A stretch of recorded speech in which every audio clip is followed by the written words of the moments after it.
안녕하세요, 레이키스입니다. 이번 리뷰가 우리 소니 A9의 리뷰 8주차입니다. 사실 전반적인 내용들은 7주차까지 유저분들한테 계속 얘기를 했었던 내용들이에요. 그래서 사실 그 내용에 대한 보완, 그리고 8주차에 좀 이야기 드릴 것들은 이 카메라를 정말 살 것인가 말 것인가에 대해서 고민하시는 분들에게 최대한 도움이 되고자 이렇게 커멘터리를 좀 진행하게 됐습니다. 해당 영상은 영상으로 좀 뭔가 보시는 내용이 아니라 커멘터리예요. 그렇다 보니까 그냥 켜놓고 듣기만 하셔도 되는 수준으로 편집을 해 놓을 거니까요.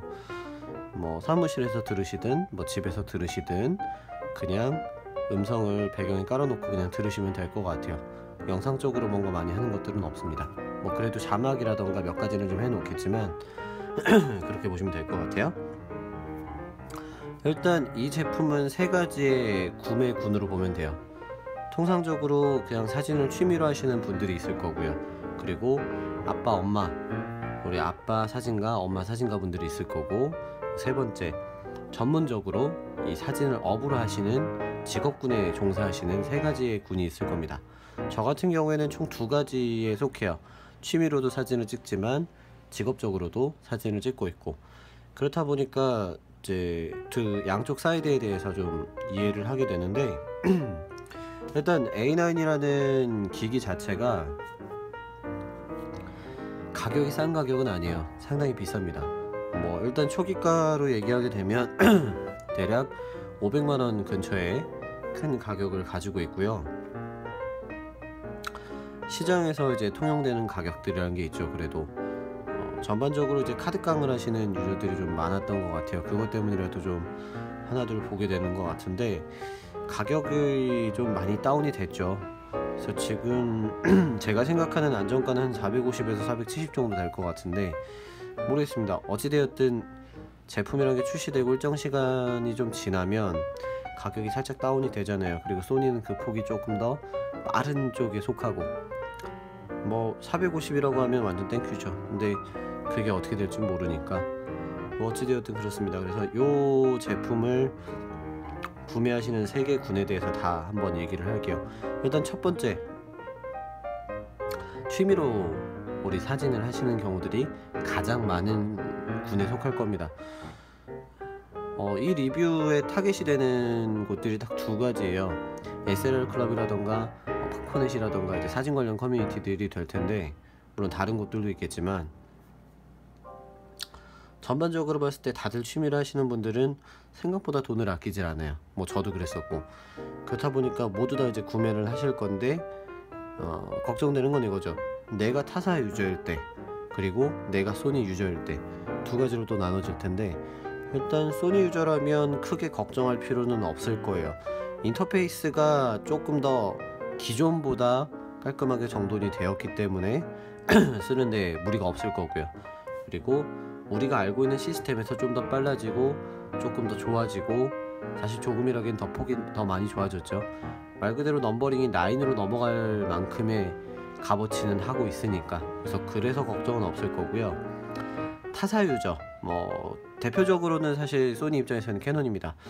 니콘 유저들에 대해서는 사실 좀 불친절한 게 사실인데, 그 부분은 소니 자체가 해결하기보다는 사실 어댑터에서 해결이 돼야 되니까 그게 좀 아쉽죠.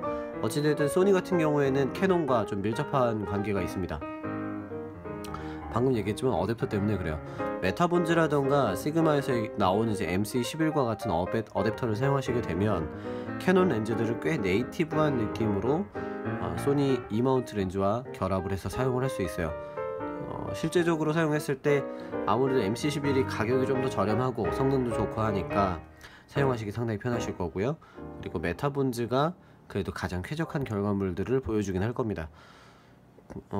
저희 스튜디오에서는 지금 캐논을 스탠다드로 쓰고 있어요. 저만 좀 유별나게 사실 소니를 쓰고 있습니다. 그럼에도 불구하고 이 카메라가 가지고 있는 성능이란 건 기존의 캐논 카메라들을 모두 뛰어넘고 있어요. 물론 그 성능이라는 게 사진의 전부는 아니에요. 그래도 기계적인 메커니즘에 있어서는 소니가 타사를 압도하고 있는 것에서는 확실하다고 느껴져요. A7R2만 해도 각 특장점을 빼고는 사실 조금 부족한 부분은 있었어요.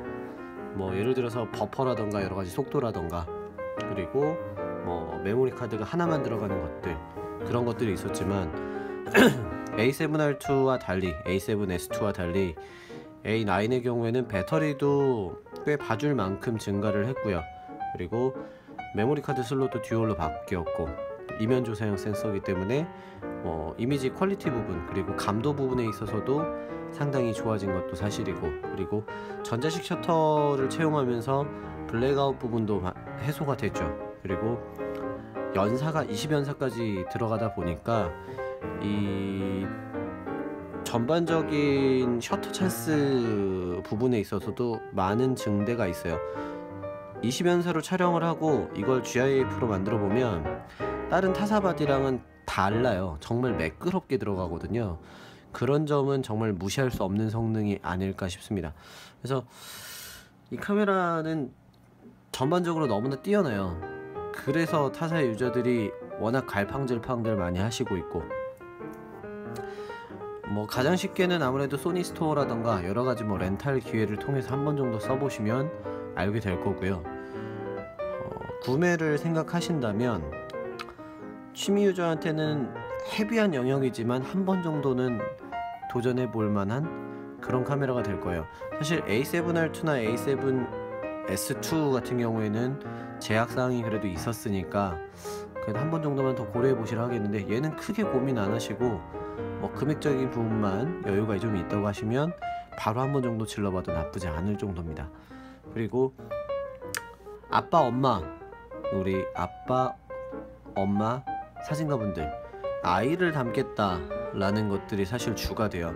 아이를 담는데 얼마나 고가의 장비가 필요할까, 사실 이거에 대해서도 좀 고민이 되는 부분이고, 그리고 제 주변에는 아무래도 사진하는 분들이 많았기 때문에 뭐 그럴 수도 있겠지만, 워낙 뭐 1DX Mark2 또는 글쎄요 5D Mark4, 5D Mark3, 하여튼 풀프레임 기종을 쓰는 분들이 많기는 많았던 것 같아요. 그러면 이 녀석이 얼마나 빨라야 되는가, 여기 얼마나 정확해야 되는가 라는 것들에 대해서 이야기를 하게 되는데, 엄마 아빠잖아요. 카메라 말고도 쓰셔야 될 분들이 많거든요. 그래서 더욱 신중하실 수밖에 없어요. 이분들에게 추천할 수 있는 강점이라는 건 물론 전반적인 성능이 워낙 뛰어납니다. 그리고 이 카메라의 장점은 전자식 셔터에서 오는 이점이라는 게 워낙 많아요. 다시 말해서 기계식 셔터를 사용하지 않기 때문에 물리적인 소모 요소가 일단 하나가 확실하게 줄어요. 그 말인 즉슨 뭐냐면 이 카메라를 유지 보수한다는 측면, 그리고 오래 사용한다는 측면에 있어서는 꽤 이점이 있다는 거예요. 타사바디 같은 경우에는 뭐 캐논 부심, 니콘 부심 아무리 뭐 얘기를 하셔도 셔터와 미러박스를 둘 다 쓴다는 얘기는 뭐냐면 물리적인 메커니즘이 계속 발생한다는 거예요. 그리고 그 소모성이라는 게 어찌됐든 생기거든요. 아무리 니콘 캐논이 좋아도 물리적으로 계속 쓴다는 건 어쨌든 마모의 요소가 돼요. 근데 전자식이라는 것들은, 물론 전자식이라는 게 회로의 문제가 되니까 나중에 혹시 센서에다가 직접적인 타격을 뭔가 과한다면 여러가지 복잡한 일들이 생기겠지만, 그건 뭐 DSLR도 같으니까 네, 그렇습니다. 어쨌든 전자식 셔터를 사용하면서 기본적으로 소니 자체적으로 가지고 있는 이 셔터의 카운트는 50만회까지는 보장을 하고 있어요. 근데 그 50만회 이상으로 뛰어넘을 수 있다는 얘기는 꽤 고무적인 부분이에요. 이 부분은 상업적으로 사용하시는 분도 마찬가지고 아빠 진사, 엄마 진사에게도 해당이 되는데, 유지보수 비용이 좀 덜 들어요. 그리고 크게 신경 쓰지 않아도 될 요소가 돼버렸어요. 다시 말해서 얘를 한번 쓰기 시작하면 못해도 3, 4년, 뭐 길게는 더 이상, 그 이상까지 이 카메라를 쓰시더라도 크게 무리가 되지 않을 거라는 점, 그 점은 아무래도 나쁘지 않을 거예요. 물론 10년 후에는 이거보다 더 좋은 것들이 있을 거니까 뭐 그것까지는 내다보긴 좀 힘들 수도 있겠지만, 뭐 어찌되었든 아빠 엄마 입장에서는 이 카메라를 취미랍시고 계속 바꾸고 갈 수 있는 건 아니거든요. 그런 점에 있어서 나름의 경제적인 부담도 덜 수 있는 부분도 좀 될 수도 있고요. 좀 미미하지만. 그리고 아이와 딸, 뭐 사실 가장 걱정되는 것들은 애들은 엄마 아빠의 말을 듣지 않아요. 자기 놀고 싶은 대로 놀거든요. 그렇다 보니까 동선이 예측이 안 되는데, A9의 가장 특장점 중 또 하나, 동체 추적 능력이 뛰어납니다. 심지어 제일 재밌는 건 뭐냐면 85mm G 마스터 렌즈를 쓰게 되면 AF 싱글 때는 조금 느려요 사실. 근데 AFC, 그러니까 동체 추적 모드로 사용하게 되면 AF가 좀 다른 양상을 보여. 상당히 빠르게 들어가거든요. 그런 점을 놓고 봤을 때는 꽤나 생각해 볼 만한 카메라기는 합니다. 그 점은 놓치지 않아도 될 것 같아요. 물론 구매 가격이 높은 거에 대해서는 다시 한번 얘기하지만 집안에서 한번 좀 협의를 해보시고 구매를 하셔야겠죠. 자, 세 번째, 우리 상업적인 사진을 찍는 작가분들이 될 건데, 이 점은 사실 조금 애매모호한 부분들이 몇 개는 있어요. 일단 지난 리뷰에서 한번 얘기했던 거지만 아직 조명 시스템 부분이 정확하게 따라와 주지는 않고 있습니다. 프로포토에서 이건 해결해야 될 일이에요. 소니 자체보다는. 어차피 소니에서 정보를 아예 안 주진 않을 거고, 마운트 정보는 이미 개방했고, 그렇다고 플래시 시스템 정보가 완전히 모르는 것도 아닐 거거든요. 근데 아직 A9을 지원하진 않아요. 그래서 TTL이나 고속동조 부분은 언젠가 조만간 해결이 될 거고요. 매뉴얼로 촬영하시는 부분은 제가 지금 주로 촬영하는 게 다 매뉴얼이다 보니까 문제없이 쓰고 있습니다. 그래서 일반적인 스튜디오 환경에서는 사실 문제가 될 건 크게 없어요. 근데 뭔가의 특정 상황에서 이제 조명들을 사용해야 되는 경우, 그런 경우에는 A9이 아직 대응을 제대로 못하고 있습니다. 물론 대응되는 애들도 있어요. 소형 플래시들, 소니 자체에서 나온 이제 플래시 기종은 당연히 될 거고요. 제가 지금 사용하고 있는 고독스와 같은 서드파티 형태의 플래시 같은 경우에는 지원을 합니다. 근데 그 외에는 제대로 지원하지 않는 것들이 많으니까 그 부분들은 조금 더 고려를 하는 게 좋을 것 같고요. 그 외의 부분, 예를 들어서 일단 걱정이 되는 것들은 배터리 타임이었었는데, 그 부분은 앞에도 한번 얘기했지만 많이 개선이 됐어요. 약 수치상으로는 한 2배 정도 되는데 실제 느끼는 체감은 한 2.5에서 3배 정도? 그 정도의 감각으로 와닿는 것 같아요. 물론 2달이니까 기간은 짧습니다만 배터리 열화도라는 게 좀 있잖아요. 근데 2달 동안 쓰면서 배터리 때문에 곤란했던 적이 없는 것 같아요. 초기에 소니 쪽에다가 배터리를 달라고 그렇게 얘기를 했었는데 그게 무색해질 정도로 성능이 워낙 좋아서, 물론 이 리뷰가 끝나고 만약에 제가 이 카메라를 사던 증정을 받던 두 가지 케이스가 되겠지만, 어쨌든 드리게 된다면 저는 배터리를 하나 더 드릴 겁니다. 그리고 소니 자체적으로 그 듀얼 충전기 개념이 아직 덜하죠. 그래서 별도의 충전기를 사야 된다는 게 좀 안타깝게도 좀 귀찮은데 어떡하겠어요. 그래도 하나 사야지. 그렇게 하나 보시면 될 것 같고, 글쎄요, 그 외에 상업적인 사진 면에서 사진 퀄리티 부분에 대해서 좀 얘기를 하게 됩니다. 일단 로우 파일 부분은 저번에 한번 쓴소리를 했지만, 그 연사 촬영, 드라이브 모드로 촬영을 주로 하시는 경우에는 12비트 정도에 준하고요. 경우에 따라서는 12비트보다도 좀 떨어지는 형태를 보여줘요. 이건 로우 파일을 분석해보면 바로 나오는 결과입니다. 그렇게 보시면 되고, 근데 안타깝게도 좀 웃긴 게 뭐냐면 14비트로 싱글 모드로 촬영을 해도 개조 측면이 12비트랑 14비트랑 큰 차이가 없어요. 그리고 조금 재밌는 부분인데 개조가 떨어지잖아요. 그럼에도 불구하고 이 색을 잡는 조색 과정, 그러니까 사진을 토닝을 하는 과정으로 들어갔을 때 A7R2보다는 A9이 이 색을 만지는 감각이 조금 더 편하고 좀 더 쉬워요. 그러다 보니까 부득이하게 색 때문에 고민하는 케이스가 좀 줄어들었어요. 그리고 화이트 밸런스 포인트 자체가 백색점을 기준이 좀 더 하나 더 생겼잖아요. 절대적인 화이트로 잡는 것들. 그 기준점 때문이라도 촬영했을 때 색감이라는 게 좀 더 확실하고 깔끔하게 잡히는 느낌은 있습니다. 그래서 그런저러한 점을 봤을 때도 상업사진 입장에서도 꽤 좋아요. 아까 얘기했던 셔터 카운트 부분, 저 같은 경우에는 매일 촬영을 이제 한 팀에서 2팀 정도 촬영을 했을 때 한 1000에서 2000컷 근처를 촬영해요. 최근에 한 팀은 제가 3000컷까지도 가봤는데, 촬영을 하게 되면 이 결과물들이 워낙 깔끔하게 튀어나오거든요. 그리고 3000컷 뭐 2000컷 그게 나날이 2달씩 쌓이게 되면 이미 제가 생각하는 게 컷수가 한 3만 4만 그 이상 더 될 거예요. 근데 그 정도의 컷수를 찍어도 전자식 셔터로 사용하는 컷수가 워낙 많다 보니까 전체적인 부담이 너무 덜해요. 최근에 이제 오디막3 한 대가 좀 이상이 있어서 막 맡길 뻔하고 막 그랬었는데, 글쎄요, 이 카메라는 언젠가 제가 그냥 갑자기 잠깐 이 카메라 좀 쉬어야겠다 싶을 때나 맡기면 되지 않을까 싶을 정도? 그러니까 그 정도의 유리함이 있는 것 같아요. 그리고 이면조사형 센서잖아요. 사실 상업사진에서 가장 문제가 되는 부분 중에 하나는 무조건 조명으로 촬영하면 좋겠지만, 저희 같은 경우에는 자연광을 좀 사용하다 보니까 자연광 위주예요. 사실 고감도 영역이 좀 더 많이 필요해요. 그러니까 감도를 많이 높이게 되는데, 물론 많이 높인다고 해도 감도 5000 이하 정도가 될 겁니다. 그럼에도 불구하고 예전이랑 쓰는 감각은 같다 보니까, 그리고 어찌되었든 감도를 많이 안 올리는 게 좋잖아요. 근데 감도를 올려도 좀 무색해지는 것 같아요. 그냥 그러려니 쓸 수 있어요.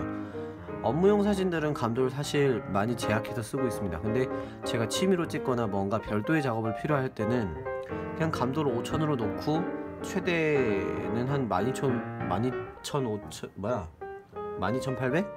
그 정도로 맞춰놓고 그냥 써도 감도가 만으로 가도 어때요?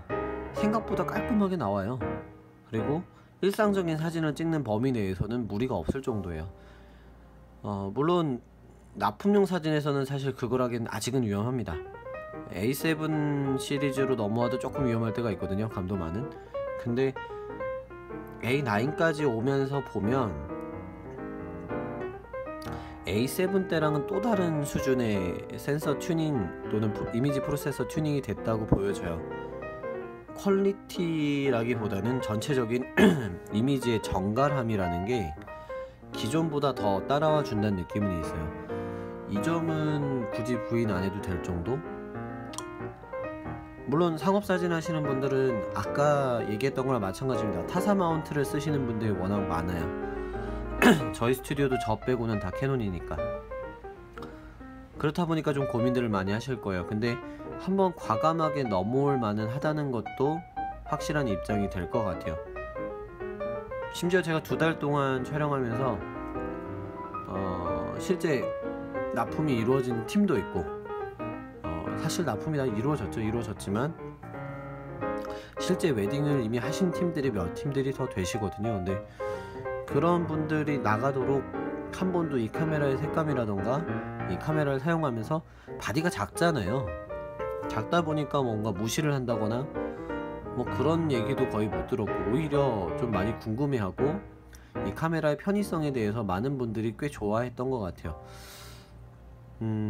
그리고 세 번째 상업사진에 대해서 좀 얘기하게 되면 캡처원과 이 테더링에 대해서 얘기를 하게 되는데, 제가 몇몇 영상들에도 좀 많이 올렸지만 캡처원, 테더링 촬영 이 여러가지 부분은 A7R2랑은 다릅니다. 상당히 처리 속도가 괜찮은 수준까지 올라와 있어요. 테더 촬영을 하셔도 꽤나 깔끔하고 무난하게 진행하실 수 있습니다. 이 점은 상당히 좋아진 것 같아요.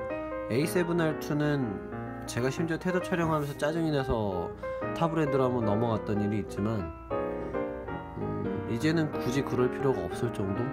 그 정도까지는 된 것 같습니다. 물론 그렇다고 다 좋다고 얘기할 수는 있는 건 아니에요. 리뷰 끝에다가 제가 결론이라고 장점과 단점에 대해서 써놨는데, 그럼에도 이 카메라를 부인할 수 없는 건 장점이 단점보다는 많다는 거예요. 그것도 한참 많습니다. 어떤 쪽에 구매군에 있으시더라도 살만하긴 한 것 같아요. 물론 그 금액이라는 게 비싸니까 그래도 한 번 정도는 더 고민해 보시라는 쪽으로 저는 얘기는 드리는 게 맞을 것 같고요. 그래도 나는 이걸 사야겠다고 한다면 어떤 이유를 만드시더라도 살만한 카메라기는 해요. 물론 아직 이 녀석의 2세대가 어떻게 나올지에 대해서는 아직 모르겠어요. 그리고 아직 부족한 터치라던가 뭐 기타 등등이 있는데 그 부분은 소니가 좀 더 현명하게 대처해서 펌웨어 부분이라던가 뭐 기타 등등으로 좀 대응을 해줬으면 좋겠습니다. 그리고 가장 이 카메라에 대해서 좀 치명적인 부분은 사실 다른 것보다 S로그가 빠졌다는 정도예요. 그게 가장 좀 치명적이고요. 그 외에는 그 정도까지 치명적이지는 않아요. 하나 더 치명적이라고 하면 굳이 말했을 때 전자식 셔터에서 플래시가 안 터지는 정도? 그 정도 말고는 사실 크게 없는 것 같아요. 이 카메라를 처음 받았을 때만 해도 제가 생각했던 목표는 뭐냐면 좀 많은 요소들을 좀 까보고 싶었어요, 사실.